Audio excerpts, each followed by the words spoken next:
అనంతపురం జిల్లా విడపనకల్లు వద్ద అక్రమంగా తరలిస్తున్న గోవా మద్యాన్ని సెబ్ పోలీసులు స్వాధీనం చేసుకున్నారు. గోవా నుంచి కర్నూలు జిల్లా డోన్కు బొలెరో వాహనంలో టమోటా బాక్సుల కింద పెట్టి తరలిస్తుండగా పోలీసులు తనిఖీ చేసి పట్టుకున్నారు.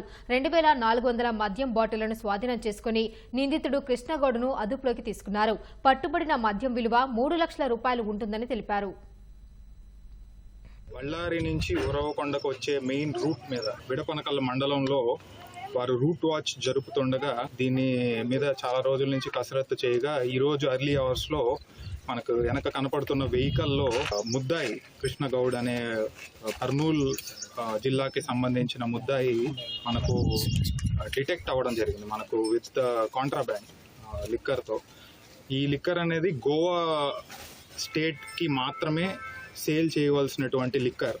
దీన్ని మన స్టేట్లోకి అండ్ మన జిల్లాలోకి తీసుకురావడం జరిగింది. సో దాన్ని మా స్టేషన్ టీం వారు ఆ లిక్కర్ని స్వాధీనపరచడం జరిగింది.